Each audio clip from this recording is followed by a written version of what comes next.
Hi, I'm Bruce Dern, and this is the American International Podcast. And he's got it on his fucking phone. Can't believe it.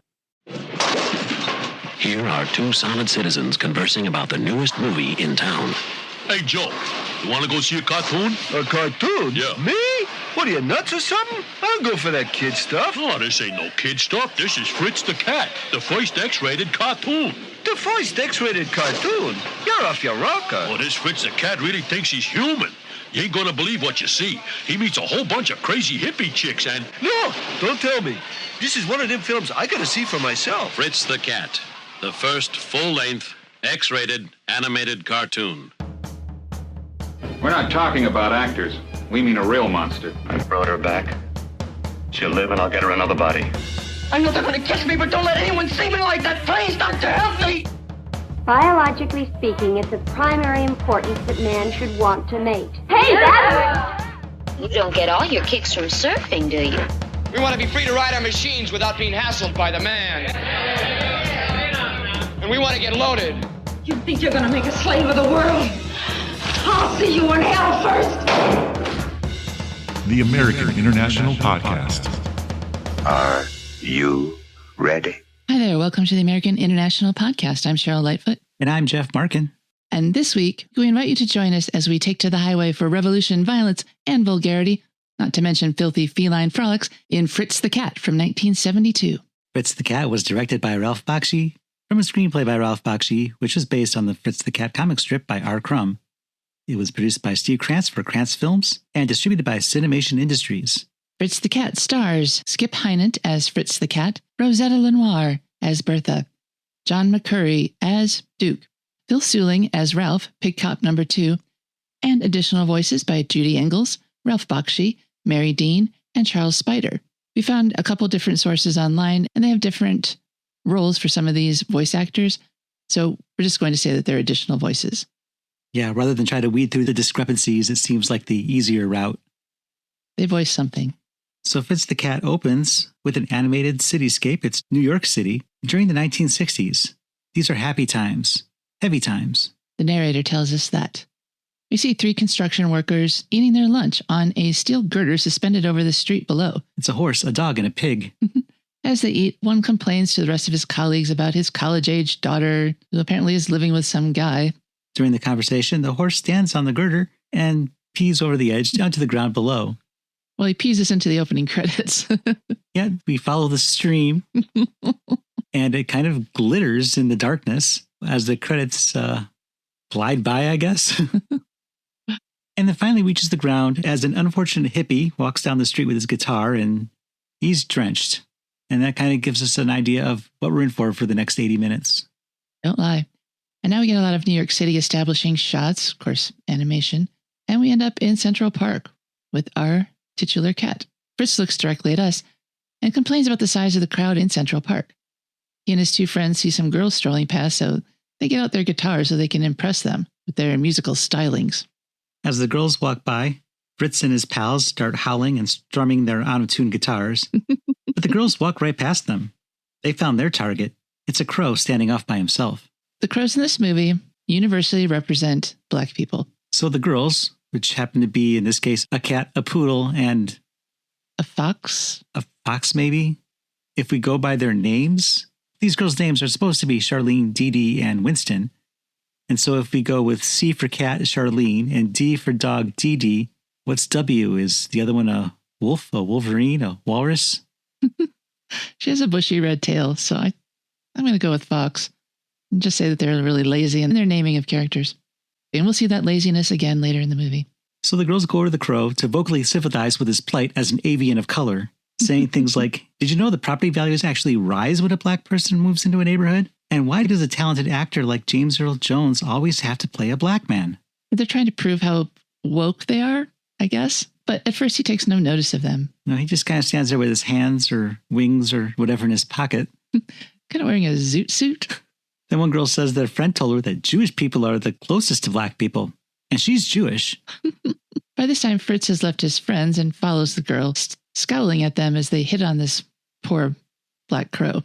The crow eventually grows tired of their pandering and says that he's not some jive-ass black person. We're not going to use the language of the movie. And asks him, "Who do you think I am? Geraldine?" And he walks away. The girls just stand there looking stunned, and Fritz stifles a laugh. But then Fritz starts laying it on thick. He says he's seen it all. He's fought many a good man and laid many a good woman. He's tasted life to the fullest, yet his soul still cries out. He's faking an existential crisis for their benefit. And it works. The girls decide that Fritz is cute and he's obviously in need of their help. They need a project. He leads them out of the park and over to someone's apartment. Well, actually, he's just leading the cat, Charlene, but the other girls don't want to be left behind. Yeah, he eventually settles on one of them. I think that's how it worked. And Fritz is into the idea of all three of them because this is a kink he's never tried before. I thought he's seen it all, done it all. Well, he tells us that. I don't think he tells them that. No, that's a direct quote to what he says, of what he says. Yeah, but I think it was directed to us and not them. Oh, well, they fell for it. Well, anyway, to save his soul, he's going to take one or all of them up to an apartment, but it's not his apartment. No, there's a party already going on there, and there's not really any place for Fritz to go with his girls. He asks about another door, and the possum, who apparently owns the place, tells him that's the John, but he's welcome to it if he's really strung out. And Fritz says he'll take it. Well, there's a party going on, though, and I've been to apartment parties, and him hogging the John is not going to work. And it doesn't, as we'll see. But Fritz and the girls all jump into the tub, and their clothes come off. Because only through nakedness can they truly experience closeness with one another. Well, that's what one of the girls says. Yes. So she's into it. And Fritz is babbling about truth and love while licking all these animal characters' prominent breasts, and they only have 2 apiece. Explain that, movie. Fritz starts tending to the fox, I guess, and he calls her Winston. Yeah, and when you say tending to, they're screwing. Yeah, and the poodle seems angry about this because she's being ignored, so she suggests that she and Charlene, the cat, leave.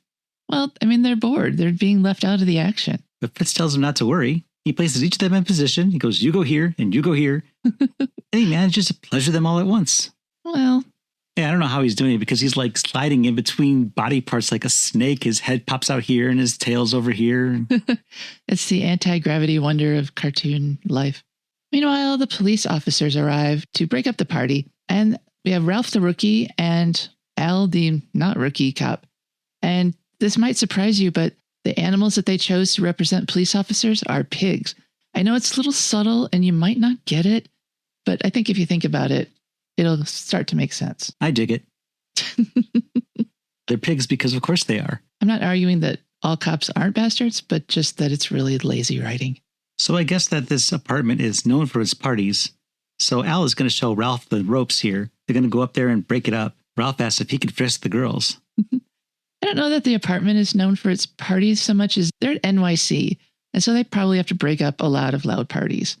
And so there's probably just a protocol for doing this wherever they are. So back up at said party, the possum goes into the John to see what's going on in there. Because as Cheryl mentioned earlier, this is not proper etiquette for a party. Party foul. He sees Fritz with 3 girls and decides that Fritz can use some help here. And because he left the door open, soon several other animals have joined the party. So they're all smoking and fucking, and Fritz just sits there looking pissed. And while this orgy is progressing, it looks like Fritz got iced out of the action. And also, drugs are introduced at this point in the party orgy bathroom scene. So everyone's naked, high, and sexed up. Except for Fritz, who is kind of pouting at this point because somebody's honed in on his action.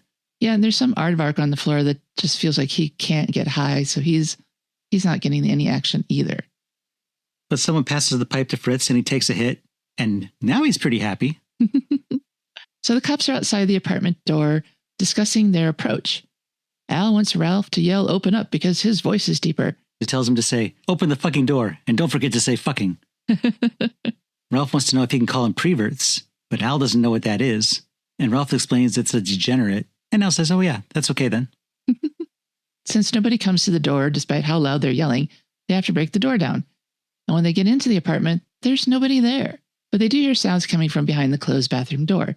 So they pound on that door and yell as loud as they can, and of course nobody opens it. So Al breaks down the bathroom door to get to the orgy. There's a rabbit in the tub. This is one of Fritz's friends from the beginning of the movie. He takes exception to the invasion and starts to pee on the cop. Meanwhile, Fritz ducks into the toilet to hide. Al starts beating everyone into unconsciousness, while Ralph is still in the other room trying to get his gun out of his holster. Charlene the cat is so high she's floating through the bathroom door, and she lands in Ralph's arms. Totally nude, by the way. Ralph, realizing that he's holding a naked cat, blushes. Then the blood drains from his head and goes to his groin. And he turns white. He gets embarrassed and then erect. He ogles her. He tries covering up her naked breasts, but then he starts looking under his hat, and then he starts mauling her teats. By now, Al has finished beating everyone into submission. And Fritz comes out from his hiding place, manages to get Al's gun from his holster, and then shoots the toilet, and the ensuing flood washes everyone out into the street.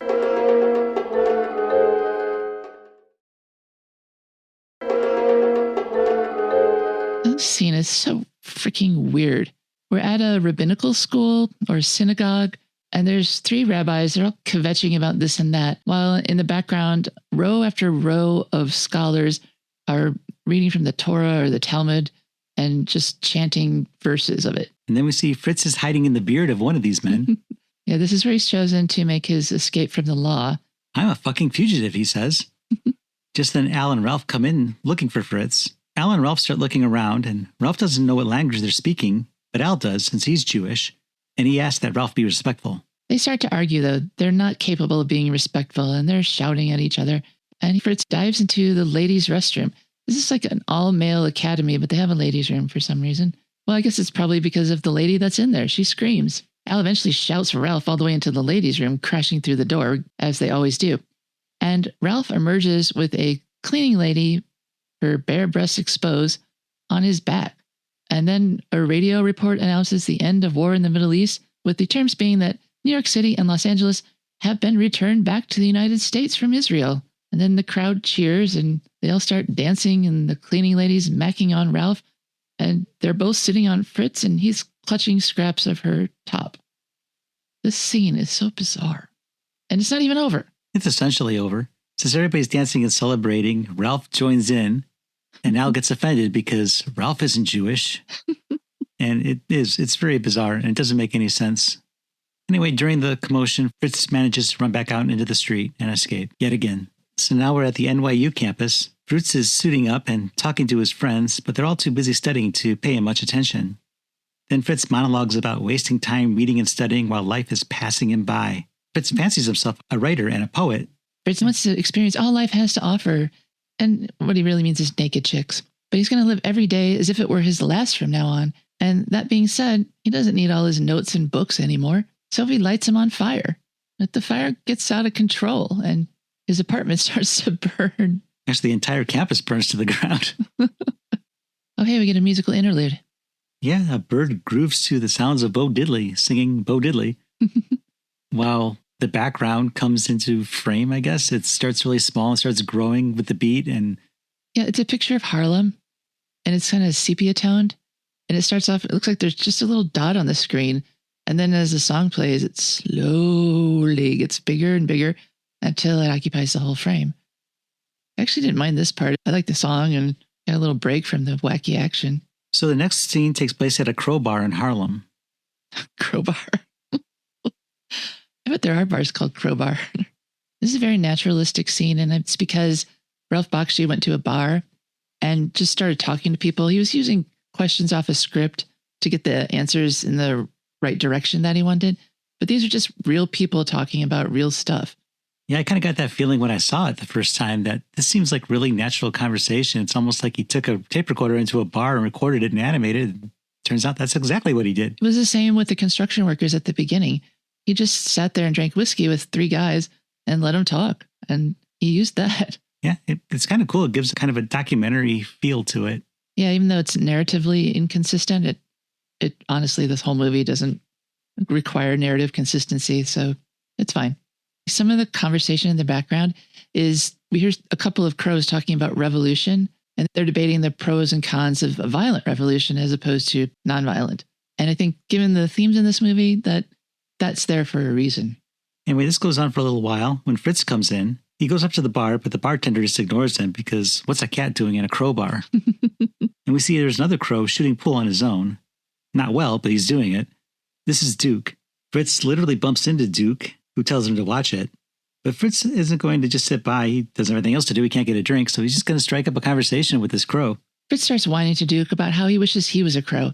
He could just fly away from this stupid city. Duke tells Fritz how stupid this sounds. Fritz knows nothing of what it means to be a crow. And Fritz says he's sympathetic to Duke's plight because, as a cat, Fritz has always brought suffering to Duke's kind. And Fritz suffers a guilt complex because of this. Cat guilt. As Fritz is talking, Duke continues to make bad shot after bad shot. In fact, some are so incredibly bad that you wonder how his luck could be so awful. I was wondering if he might be a con artist waiting for somebody to challenge him, but he seems to really be this bad a pool player. Duke takes one more shot, and this one, he manages to sink all of the balls in one shot. He's so happy, he tells Fritz he's going to buy him a drink, and Fritz jumps at this opportunity and signals the bartender, "Oh boy, can I have a drink?" And it's a record scratch moment. All eyes turn toward Fritz. Duke smacks his forehead and says, "Oh, man." The bartender stares at Fritz, holds up a shot glass, spits into it, and hands it to Fritz. Fritz backs away, but the bartender doesn't back down. He keeps pushing that drink at Fritz. Finally, Duke gets mad. And then he and the bartender square off.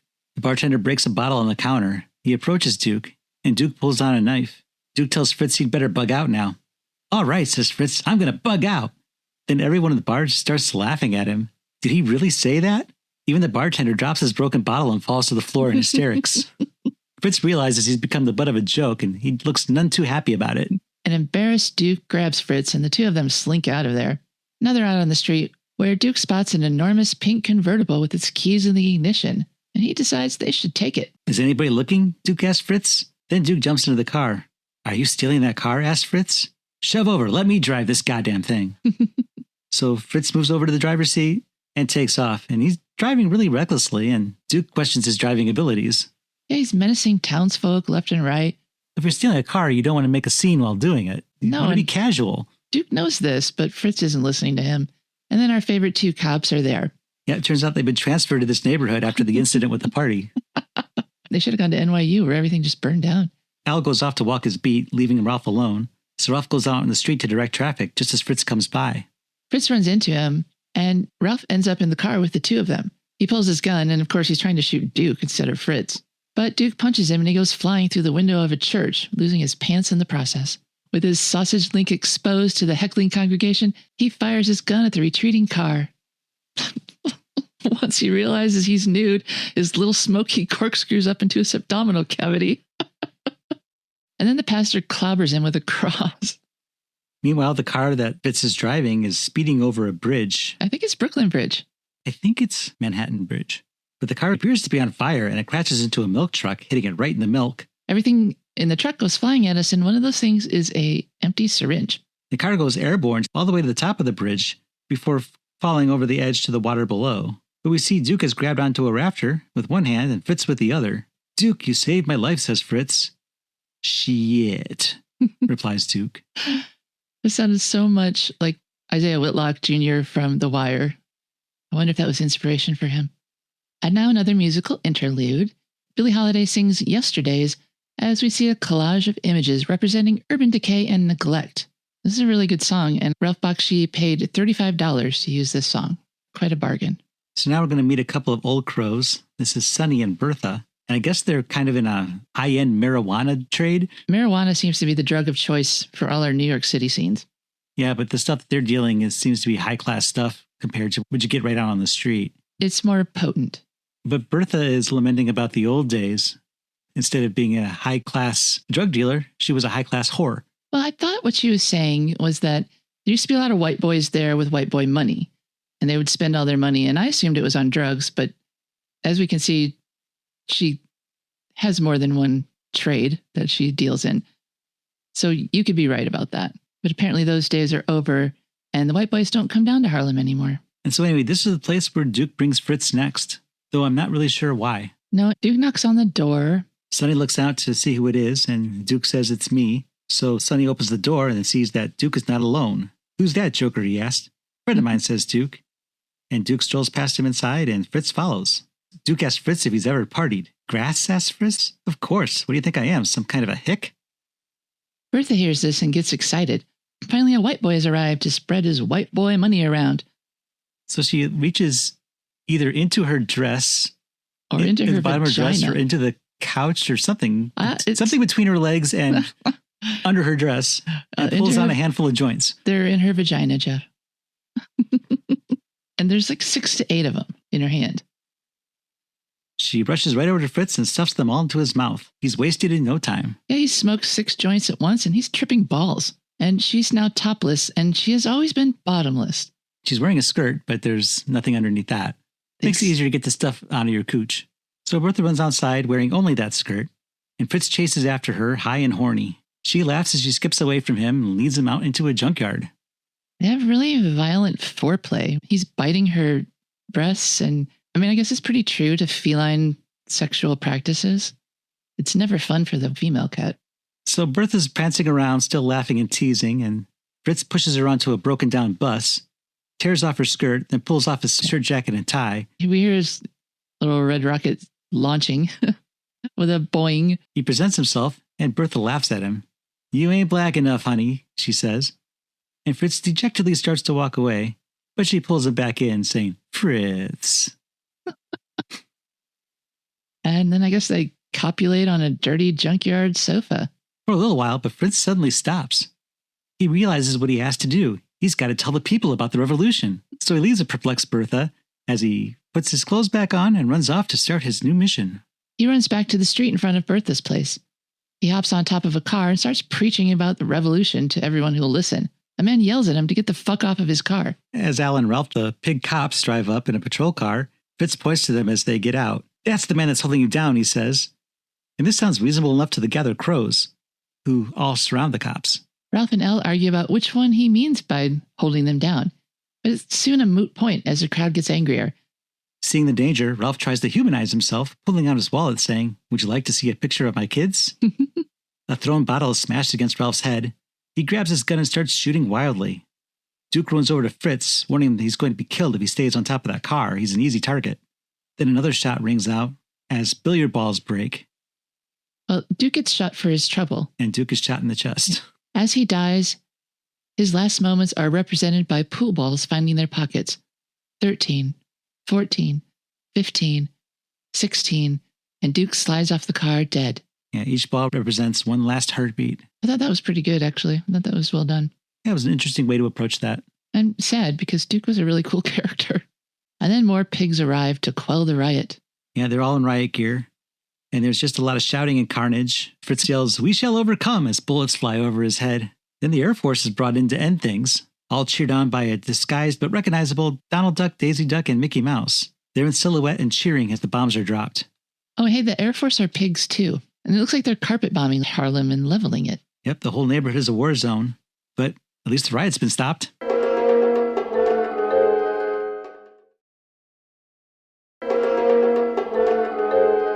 And now, what may be a new character or maybe not, this is where it gets kind of confusing.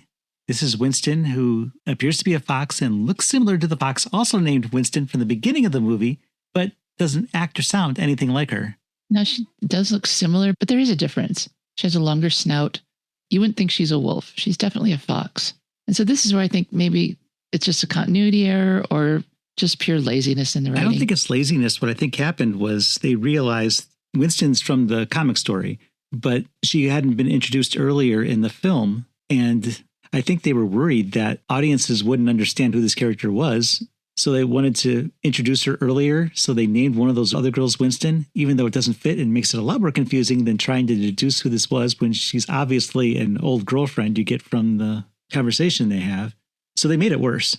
So they don't go back and revoice the first scene with Winston. They just leave that intact to save money, I'm sure. So they just throw this in there and we just go from here. Well, I think they named the girl in the first scene Winston after this when they realized they needed to establish the character earlier. Right.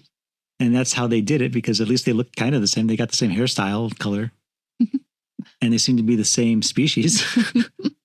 But yeah, it's really weird and awkward, and it doesn't really fit because that first Winston shows up at the end of the movie too. Oh, spoiler. So it doesn't really fit with what little plot there is in this movie. Well, anyway, she's looking for Fritz and she finds him in the trash can. And Fritz wants her to come in and join him because it's really nice in there, surprisingly. But she refuses. It must be because he keeps changing his clothes every time he pops out. Yeah, he's in the suit and he's in the red sweater, back in the suit, or vice versa. She refuses at first, but then she relents. Well, she relents when he tells her to go fuck herself.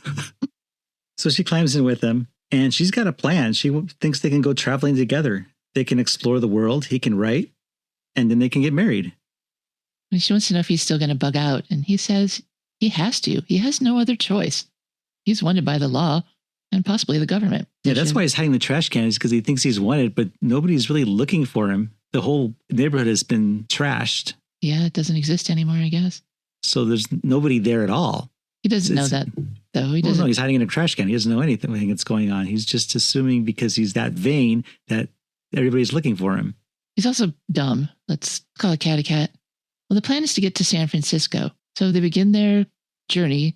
We see a lot of road signs, landscapes, and Fritz is just elated to be on the road. But Winston and her little VW bug is tired of fighting truck traffic, and she's hungry. And Fritz wants to stop at a truck stop to experience that life.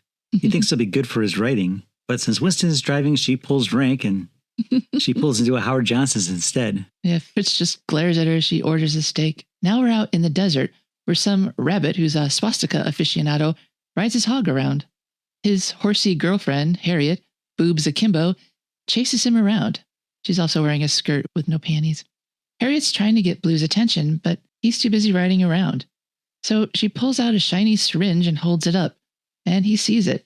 Finally, she has his attention. Meanwhile, Winston and Fritz are still driving. They've made it to Arizona, but the car stops. Winston wakes up Fritz, who's been sleeping for 2 days straight. Apparently, he's been recovering from that bender he'd been on. He's excited to see that they've made it to the desert, but she tells him he's got to start fixing the car, or they're going to be stuck in the desert. He asks if something is bugging her, and she says, yeah, the car won't go. So Fritz goes to the front of the VW to look under the hood. It's the trunk. But it's the trunk. So he goes to the back and says, oh yeah, I knew that. And he diagnoses what sounds like he knows what he's talking about. Something like the gasket is in the drive shaft or something like that. He's obviously clueless. Just then a pickup truck drives by and Fritz flags it down. The dog driving the truck asks what the trouble is. It's so weird that these are all animals. His cargo in the truck are cages after cages of live chickens. Live clucking chickens. Fritz asks him to have a gander at the engine, but he's too annoyed by his clucking hens, so he beats them all to death with a 2x4. Now they're worthless. And then he laughs and says, I love fixing things. But now he's got time to look at the car. He pokes around for about 2 seconds and then declares, there's nothing wrong with the engine. They're just out of gas. He crabs about stupid big city hippies who can't even fill up their gas tanks all the way back to his trunk. He directs them to a gas station a few miles back in the other direction from where he's going, and then he drives off. Winston pulls a bucket from the car and hands it to Fritz.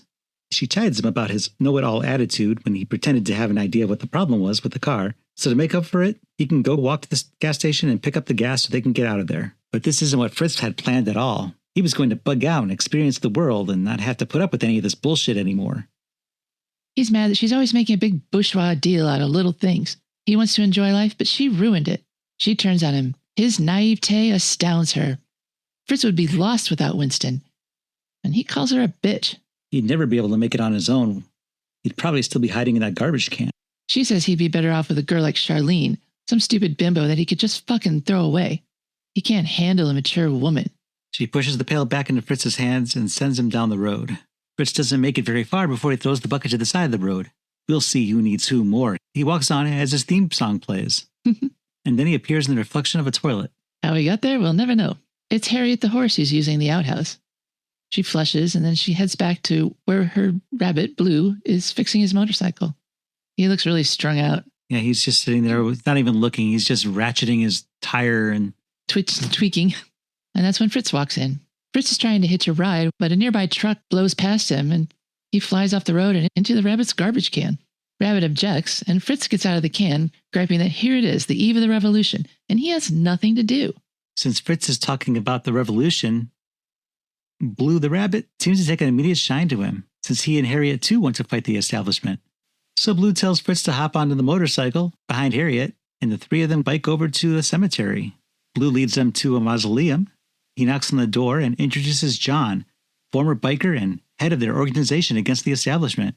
John wears a red hood, hiding his true form. He slithers like a snake, but he has hands, so who knows? Probably some kind of lizard. It's not important. No. Rabbit introduces Fritz to John and tells John that Fritz's political consciousness is nil, but he can be taught, so they bring him in. As the door closes, Harriet has to force her way in. John leads Fritz, Blue, and Harriet inside where the lizard leader is planning to fight the establishment. The lizard leader discloses their plan tonight for paralyzing the city. John says they have 3 coordinated attacks, and they go over their plans. Harriet interrupts, asking Blue to get her something to eat. She's hungry. She starts nagging him that every time he's with his friends, he ignores her. Blue smacks her, then pulls on a chain and starts beating her with it. While he's beating her, she accuses them all of doing gay stuff while they're there, and then the violence intensifies. And John and the lizard want to join in. The scene is really gross. The female one wants to ride Harriet for some reason, which I thought was really weird. Fritz pipes up that, hey, this isn't cool, don't do that. In the mildest tone. And that's the extent of his intervention. The lizard whacks Fritz with a candle for piping up. Harriet is stripped, bound, and thrown down onto a mattress. Then Blue, John, and the lizard leader look down upon her. And thankfully, that's the end of that scene. Now it's sometime later, and we're outside the mausoleum, and Harriet is leaning on a tombstone, naked and sobbing. Fritz tries to comfort her, telling her that he tried to get them to stop. He gives her a jacket to keep her warm and says he can't stay. He's got to go with them. They're going to go blow up the power plant. So he leaves her sobbing and jumps shotgun with the lizard leader in her dynamite-filled car. Fritz tells her that they didn't have to hit Harriet so hard. She loved it, the lizard leader replies. The only thing she cares about is the revolution. You're full of shit, says Fritz. All you really care about is hurting and destroying. Then they reach the power plant. It looks more like a water treatment plant. So Fritz takes an armload of dynamite and climbs up to the top of some large pipes. He's still talking to himself all the way up. He's rationalizing that maybe this isn't the way. Harriet is a good horse person. As he puts the dynamite in place, he realizes that the love you give is equal to the love you get. Meanwhile, all this time, the lizard has been uncoiling the fuse attached to the dynamite that Fritz is holding all the way back to her car. And just as Fritz has his epiphany, she gets in the car, lights the fuse, and says, "So long, Fritz," as she drives away. By now, Fritz has decided that he's not going to plant the bomb for these schmucks. Then he watches as the fuse burns into the dynamite sitting next to him. Far out, he says. Then the power plant and Fritz all go bluey. And then we see it's nuclear winter. Well, it's a real explosion. This isn't animated. This is a real fire going on. Film explosion, yeah. As is the aftermath, where we see the desert and the aftermath of a nuclear explosion. Yeah. Well, it wasn't a nuclear power plant, not just your ordinary power plant. But never fear, they weren't anywhere near Hollywood. I thought they were near San Francisco because we see something that looks like the Golden Gate Bridge in the background of that power plant. But who knows? The geography of this movie is crazy. But anyway, like I said, we're in Hollywood and we're in the seedy part of it. We're at a hospital right next to a taco place. Right next to a live nude girls strip joint. So in the hospital, a woman in a red hooded cloak comes in, reading aloud from a book. Bible verses. And the 3 girls from the beginning of the movie, Charlene, Dee Dee, and maybe the other Winston, go to Fritz's room, but it's under guard. By a pig. Yes, this is the sheriff, and he says that Fritz is under house arrest and he can't have visitors. But the red-robed figure is still chanting, and she just barges in. The girls press their hands together and follow piously. The sheriff concludes that Fritz must be finished if he's having all this religious intervention. And we see that Fritz is in a full body cast. The 3 girls cry over him as the woman in the red cloak finishes her reading. She pulls off her hood and reveals that she's Harriet. She tells Fritz she's so sorry. Fritz opens one eye and realizes he has visitors. So he starts to mumble that line that has worked for him so many times before. I've been up and down the 4 corners of this big old world. I've seen it all, and I've done it all. I fought many a good man and laid many a good woman. And there's one thing I've learned, it's... You go here, and you go here, and you go here.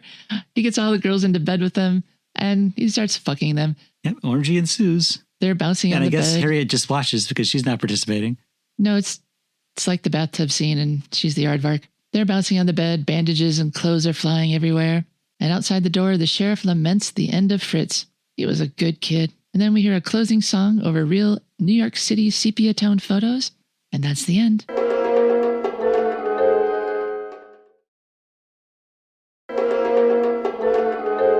Welcome back to the American International Podcast, where we're talking about Fritz the Cat from 1972. The character of Fritz the Cat was created by artist R. Crumb in 1959 and made his official debut in 1965 in Help, a humor magazine edited by Harvey Kurtzman. Fritz was based on Crumb's family cat, Fred. The screenplay features 3 stories from Crumb's early Fritz strips, including Fritz Bugs Out and Fritz the No Good. The last half of the film was almost exclusively original story ideas from Bakshi. Ralph Bakshi began his career at Terrytoon Studio in New York City in the late 1950s. He later met Steve Krantz, and together they formed Bakshi Productions. According to an interview published in Funny World in 1972, the author Michael Barrier wrote that in October 1969, Ballantine published a large paperback book containing 3 of Crumb's Fritz stories.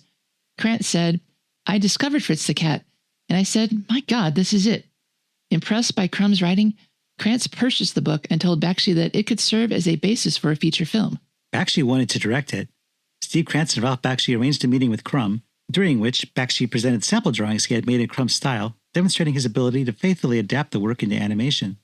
According to Barrier's article, Bakshi said Crumb was enthusiastic about Bakshi's drawings, but did not agree to sign over the rights to Fritz right away. Krantz sent Bakshi to Crumb's home in San Francisco to secure the rights. After a week, Crumb left town with the contract unsigned. Barrier, whose article we're going to use for a lot of the information in these notes, talked to Crumb, who had a different impression of the meeting. Crumb said Ralph Bakshi had done all this and what looked like stills and mock-ups and everything. And then he asked if it was okay with me if they did it. I said to let me think about it, because it looked to me that it would be a really big disappointment if I said no. I thought about it, and I guess I did tell him no, but he said, "Don't say no. Let us work on it a little more before you say no."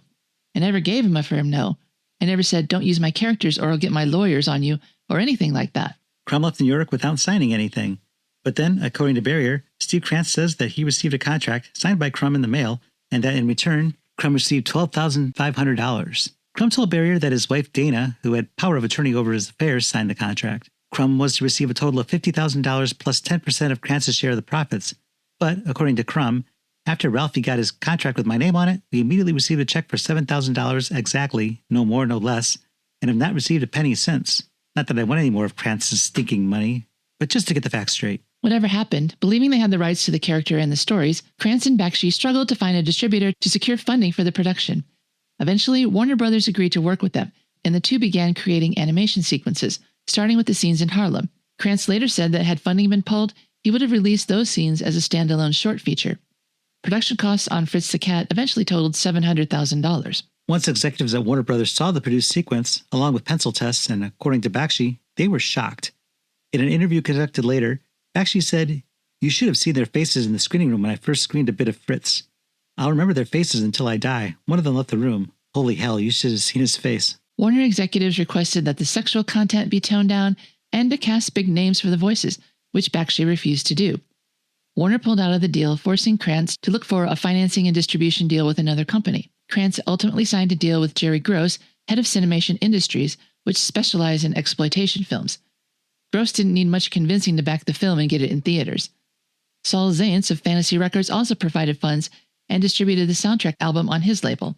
Of his direction of the film, Bakshi stated, "My approach to animation as a director is live action. I don't approach it in the traditional animation ways. None of our characters get up and sing, because that's not the type of picture I'm trying to do.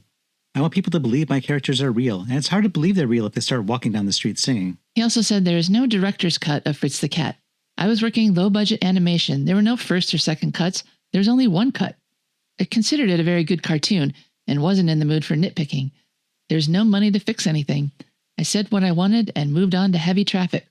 All of this artistic changing and note-taking and nitpicking by directors today at studios is something that I didn't have the pleasure of doing. Bakshi and animator Johnny Vita walked around the Lower East Side, Washington Square Park, Chinatown, and Harlem neighborhoods in New York City, and took pictures that background designer Ira Turek inked onto the animation cells using a technical pen called a rapidograph, the same one used by Crumb in his drawings. The drawing would then be photocopied onto watercolor paper for Vita, then onto animation paper for use in matching the characters to the backgrounds. When Vita finished his painting, Turek's original drawing on the cell would be placed over the watercolor, obscuring the photocopy lines on the painting. Bakshi said that many of the animators who worked on Fritz the Cat were professionals who he had previously worked with at Terry Toons in New York City. A couple of them came with Bakshi when the demands of the New York Animators Union forced him to move the production to Los Angeles, and the rest worked freelance in New York City until the film was completed. Bakshi said he found the LA animators to be incredible. Skip Hinnant, recognized as a featured performer on The Electric Company, was cast as Fritz because he, quote, had such a naturally phony voice, according to Bakshi. Nearly all of the film's dialogue, excluding a few main characters, was recorded entirely on the streets of New York City. For the film's opening sequence, Bakshi paid 2 construction workers $50 each and drank with them while recording the conversation. Of all the people whose voices he recorded in the Washington Square Park sequence, Hinnant was the only professional actor. Fritz's friends were voiced by young men Bakshi found in the park, For the black characters, he recorded semi-scripted conversations with patrons of a bar in Harlem, and for the voices of the rabbis, Bakshi used a documentary recording of his father and uncles. The film score was composed by Ed Bogus and Ray Shanklin. The soundtrack, released by Fantasy Records, featured songs by Charles Erland, Cal Tjader, and Bo Diddley. Holidays performance of the song Yesterdays for $35. Fritz the Cat was released by Cinemation Industries nationwide on April 12, 1972.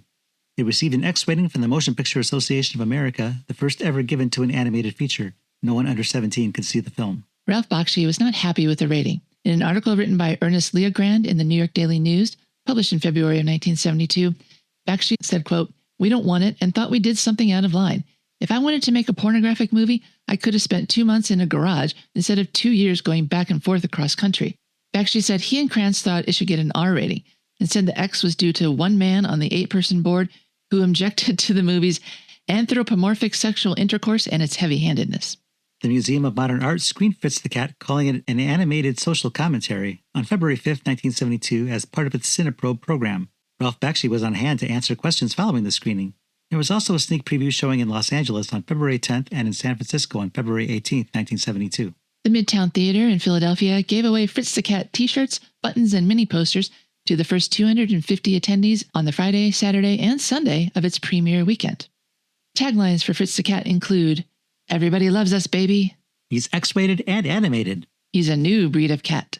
The most outrageous animated adult film ever made. Chock full of violence, excitement, and sex. Ralph Bakshi's sex-rated animated adult fable. We're not rated X for nothing, baby. See, the man eat crow. See, the Air Force bomb the ghetto. See, Fritz bite off more than he can chew. See, hundreds of dirty animals. He did eat crow. Fritz the Cat grossed $25 million in the United States and over $90 million worldwide, and was at that point the most successful independent animated feature of all time. The film earned $4.7 million in theater rentals in North America. The New York Times review by Lee Beaupre said, "Truly, there is something in Fritz the Cat to offend just about everyone over the age of 17, as one critic put it with delight. So what?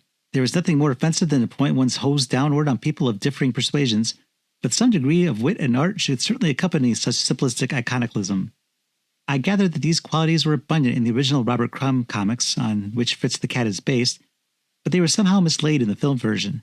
Still, Fritz the Cat is only a movie, and its intellectual, moral, and aesthetic bankruptcy would normally warrant only passing notice. Its success with the critical community, however, escalates my outrage at the inanity of this lunk-headed ripoff of the youth culture." Charles Champlin in the Los Angeles Times wrote, "Fritz the Cat, whatever its failings, is richly graphic and uncommonly bold and ambitious social commentary, a caustic animated tour of the issues and changes which marked the United States in the 1960s. But Fritz's heavy trip is also a heavy-handed trip. The voices are curiously uninteresting and inappropriate, and the four-letterage grows as depressing as witless cussing always is. Its inspired passages don't sustain the savage bite the venture needs." Ernest Leogrand in the New York Daily News said in his review, "The movie's action is no more heavy-handed than the Fritz comic books. Bakshi has been literally faithful to whole chunks of the material, but maybe there's more impact when it comes at you from a giant color screen with sound to match." Jill Baltaki in the Philadelphia Daily News wrote, "The film has been given an X rating, a wise choice that will keep out those who aren't likely to appreciate all the sassy satire and amiable vulgarity. Fritz sees society as it really is, troubled, littered, ugly, offensive, but fantastically alive. The animation is super colorful, high-pitched, and matched by vocal characterizations that are just right. There's nothing phony or cutesy-poo here. With Fritz the Cat, bad taste makes good fun." William B. Collins in the Philadelphia Inquirer called Fritz more than a pornographic Looney Tune, saying, "It is social satire in which the sex and the violence of urban life and the new cinema find a more perfect expression in the techniques of animation.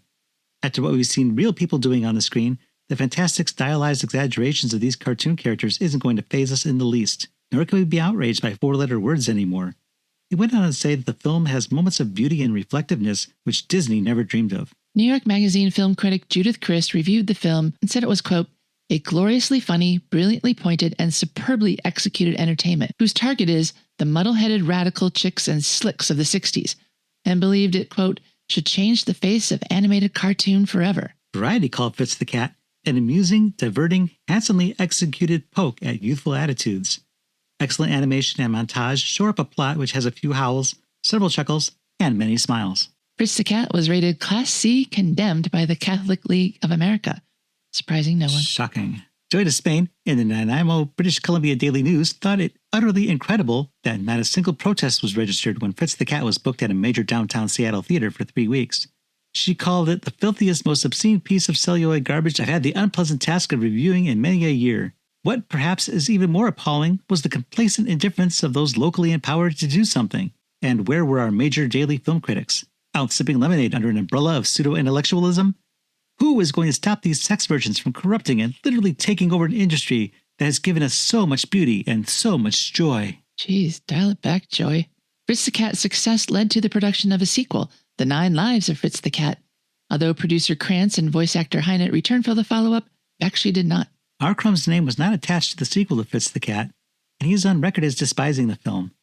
According to Barrier, in a 15-page story, Fritz the Cat Superstar, Fritz is pictured as a degenerate movie star who meets his end when a spurned female ostrich pierces his skull with an ice pick. Before that, though, Fritz interrupts with wenching and boozing long enough for a script conference with some Hollywood hotshots, including two named Ralphie and Stevie. According to an LA Times article published in December 2001, Crumb later wrote, "He's better off dead," another casualty of the 60s.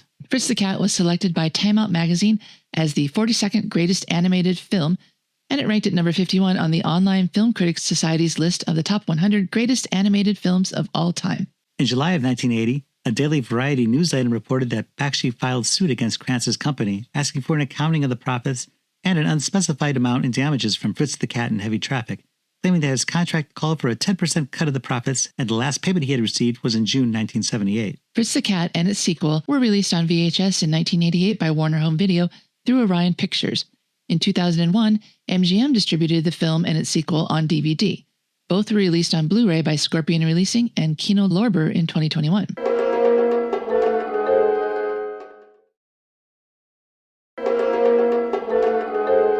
I don't know where to start with this movie. There's so much happening, and it's so different from the movies that we normally talk about. Not just because it's animated, not just because it's X-rated, and not just because the narrative style is all over the place. I think we've had all of that, but all three together. Yeah, it's definitely different. This was a film that is obviously infamous for a lot of things, and so it was certainly on my radar. I had never seen it before this. Me neither. There was a copy at a video store I used to go to. Well, they had the box. The tape was never in. I think somebody probably stole it because I probably would have seen it had it been there because I rented everything back in those days. If I had to pick one thing that stood out to me, it's the treatment of women and minorities. I think it's something that's a real mark against this movie because I think without my objections to that, I would find it as fun and frolicsome as everyone else did, especially the critics. Yeah, I think there is some blatant racism going on here. I don't think there's any way around that. It's blatant. Because let's just put this in air quotes, white characters can be any species of animals, but the black people are always crows. Even the Jewish people, some are poodles and some are horses or whatever the rabbis were. And whatever Winston was, she was, well, the second Winston.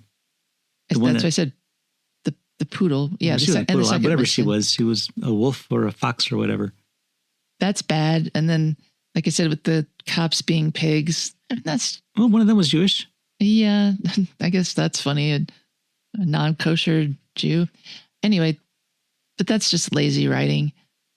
And it is with the crows, too. It's like a little boy finding out he can say something and get attention, and then he just can't stop saying it. It gets old. Yeah, it's also already been established in animation because you go back to Dumbo and the crows were obviously black stereotypes. And Bakshi worked at Terry Toons with Heckle and Jekyll. That was one of his projects. That was one of his, his name's on that. There's a history of this. It doesn't make it right. And it's one of the reasons that Dumbo is a little controversial today. Exactly. So, I mean, you want to be edgy and you want to do social commentary, and yet you resort to these lazy stereotypes. You can't have it both ways. But then the treatment of women, it goes from either objects to be violent with or nags. It really takes away from a movie that you want to like for the social commentary or the satire of social commentary, but then they throw this in. And we don't even know who to blame because at least I'm not familiar with Crumb's work, the original Fritz the Cat comics. I know what I've read that, okay, this part was taken from the comic, but I don't know how it played out. I don't know, were the crows treated that way in the comics? Were the women treated that way all the time in the comics? Well, I have seen the R. Crumb documentary, and Crumb has an obsession with sex. Well, yeah. That's pretty obvious, personally. And that he does express it in all his drawings, more or less. The women are always over-sexualized. I'm not really super familiar with his work, just him as a person. And he's weird, to put it mildly. Well, the work that I'm familiar with is what I would have seen just in images growing up in the 70s, because his artwork was everywhere. He's iconic. It was on T-shirts. Keep on trucking. People taking really long strides, and we see some of that in animated form. But yeah, when you're humanizing all these animal characters, and yet you just can't take that extra step with the characters of color and the female characters and make them real people. It just seems like a missed opportunity to me. It might just be a simplistic way of doing satire too. It might not have been meant to be necessarily racist, or if it was, it's satirically racist. It could be. Maybe I'm just missing the point. Yeah, without going back to the original source material and comparing, I don't think we can answer that here now, but that's a possibility. But you can't always blame the original source material when they only used bits and pieces of it.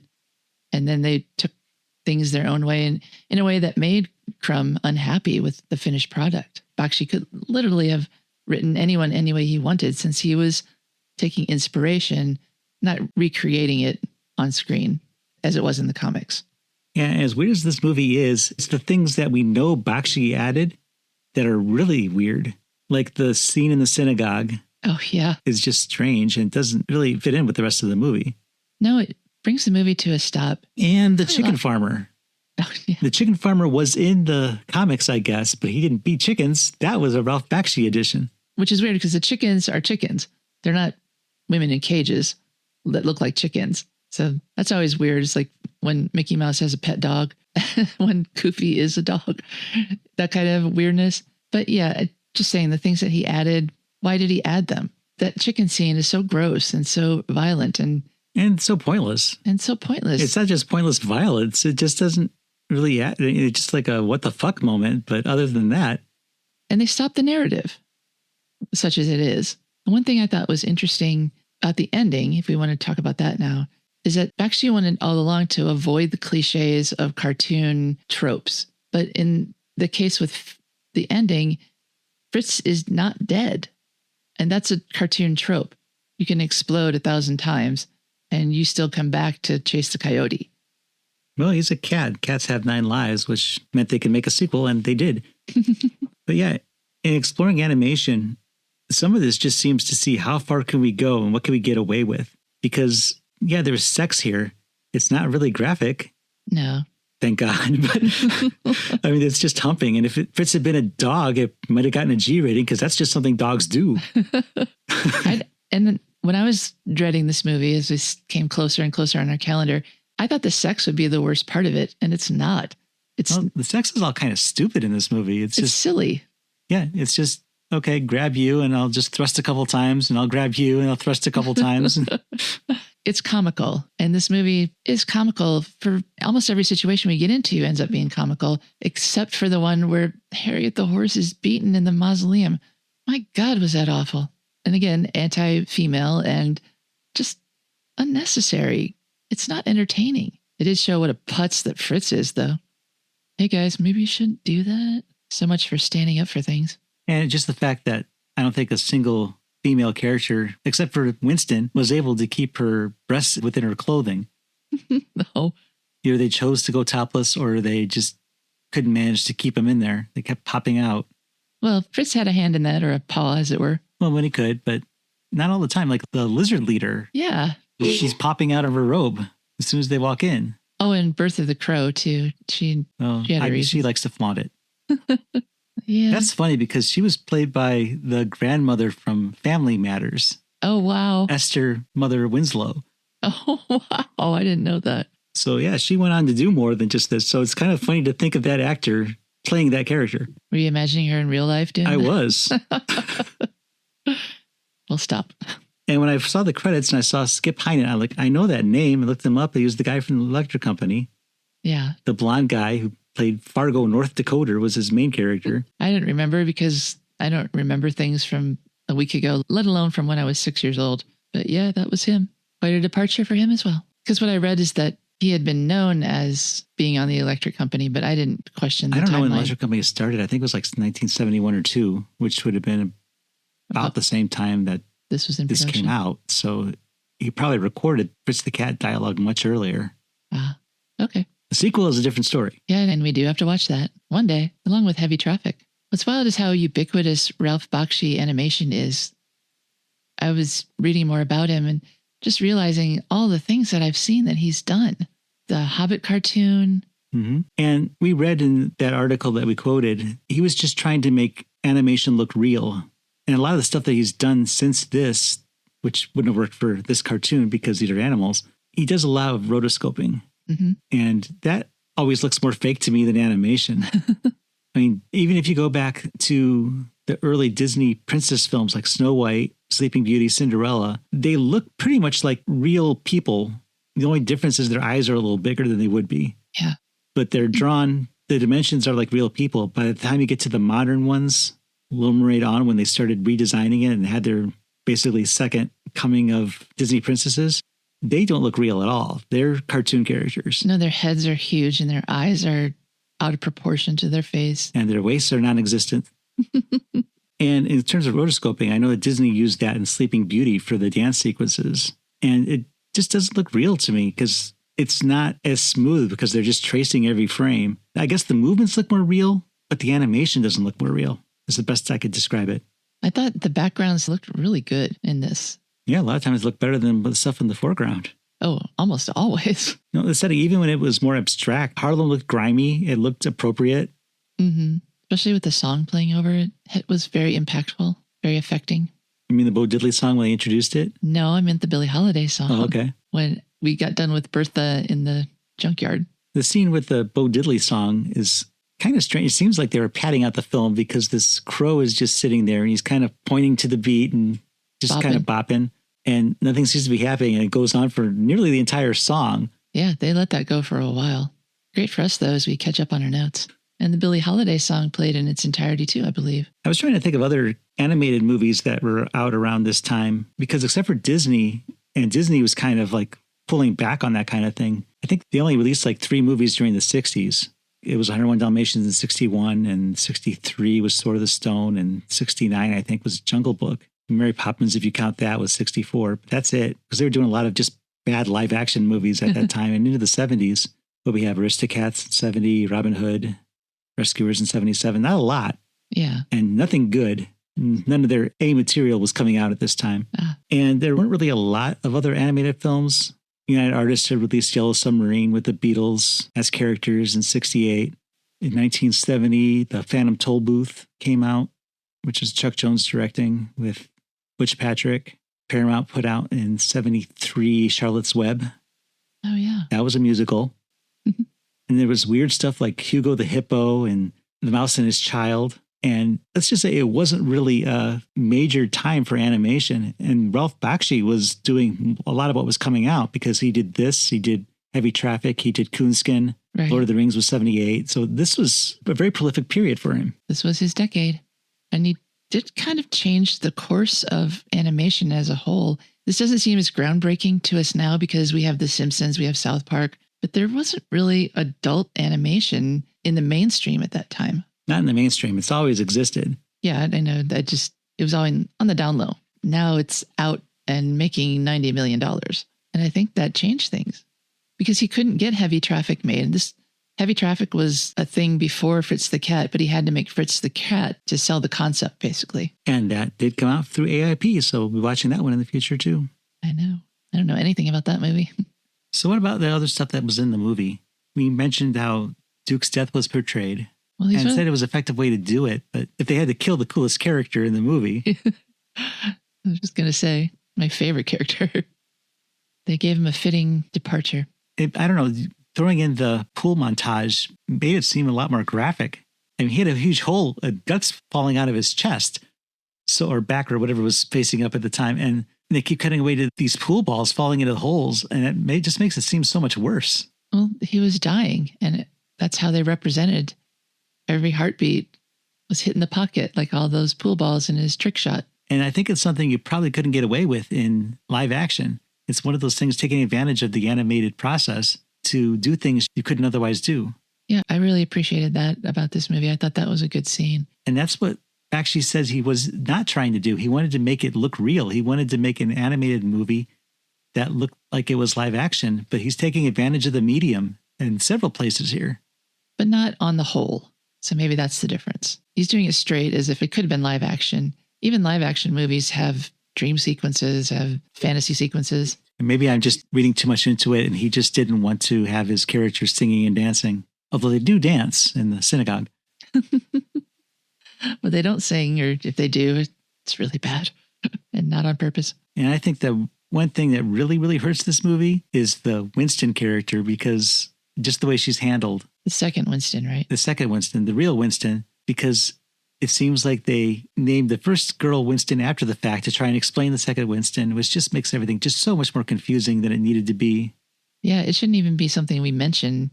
It's two different characters. She knew that he was seeing other women, so did she even have to be an old girlfriend? Couldn't she just be his friend and then decided that, you know, since they're running off together, I guess we could get married?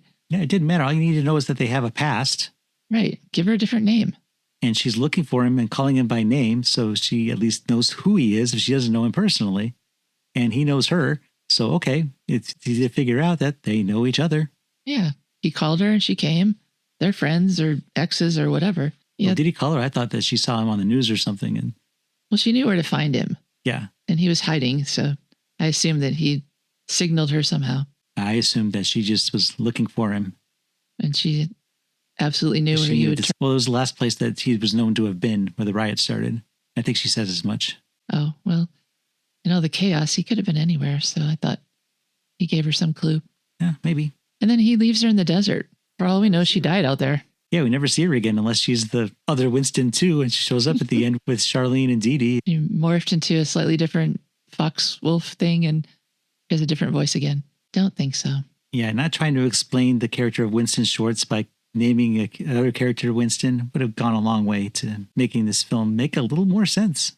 At least it would have played out better. I don't know that we have so much continuity in this. Like, why'd they take him from nowhere, California, that he got blown up in, to Hollywood for hospitalization? How did he get from the desert? We assume Arizona, but it could have been somewhere out in California. But how did he get from there to the Golden Gate Bridge? Can't take it too seriously. So going into this movie, were you shocked by anything that went down? Did anything actually come as a surprise to you? Do you mean surprised or, oh, wow, that's weird? Or stunned, like, oh my God, I can't believe they did that? More like the latter. Or, you know, like, I mean, because it's 2026 and this movie came out in 1972. So stuff that might have been shocking to audience in 1972 might not seem so shocking today. Yeah, I didn't have the joy to Spain reaction where my flabbers were gasted. Like I said, the only scene I really, really hated was when they were beating up Harriet the horse. It's just so egregious and cruel and bloody and awful. Yeah, it's too bad because sure, Blue is kind of a white supremacist neo-Nazi, but he's kind of a funny character in just his demeanor. Very flat affect. And then he goes, huh, after he says something. Yeah, they didn't have to make him so nasty, even though he does wear swastikas. And Iron Cross around his neck. Yeah, Nazi regalia. What was their revolution?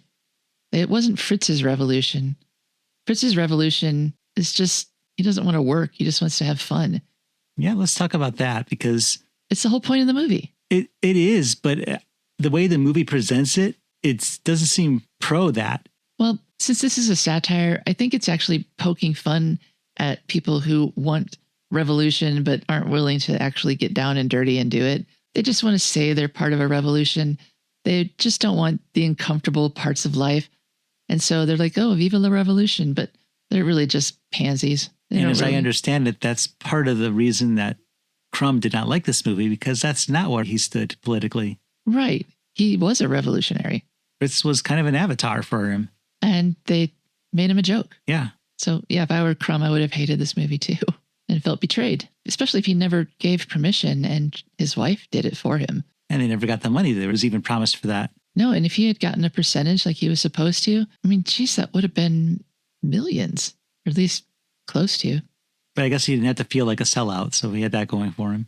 Well, that's what you say when you don't get your millions. And in the documentary, he's still married to his wife, and he's very dependent on her because his mentality is a little childlike. Not that he's delayed or anything, but he's being taken care of, and it's kind of their thing, as I understand it.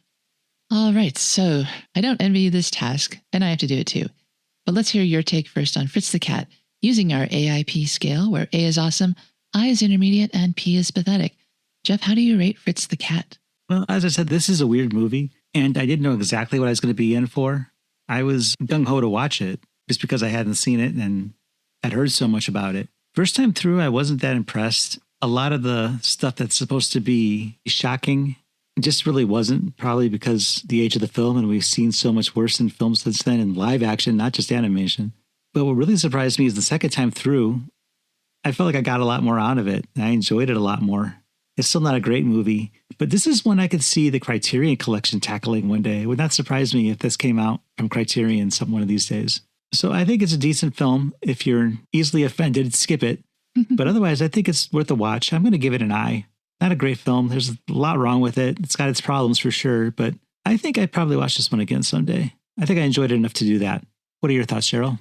I think I enjoyed it more when we were talking about it than I did when we were actually watching it. Just because the first time through, I was not impressed. I was kind of unhappy while I was watching it, just thinking of all the better things I could be doing with my time.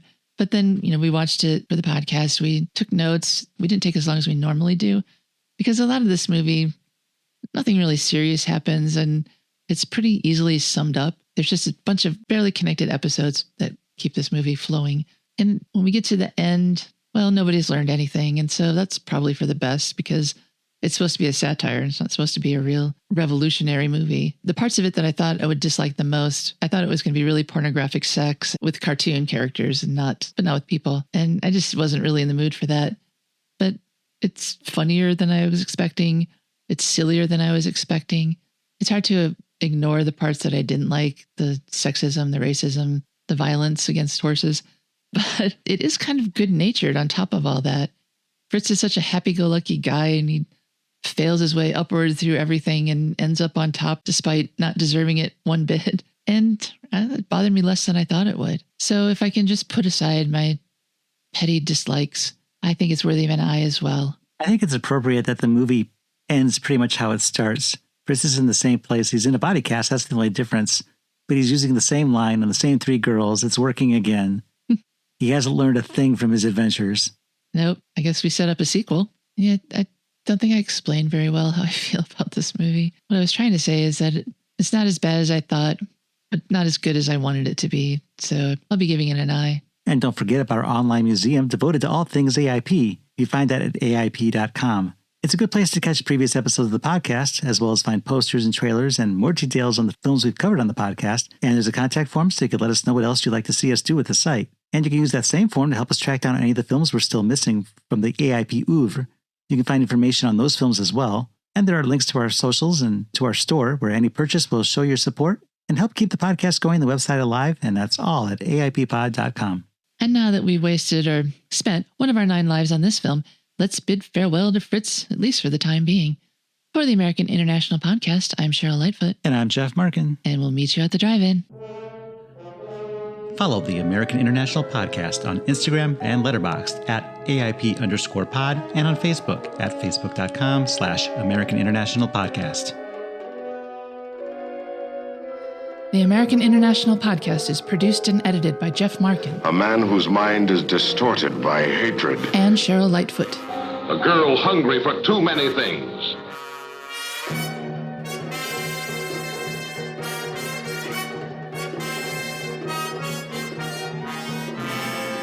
The American International Podcast is part of the Pop Culture Entertainment Network.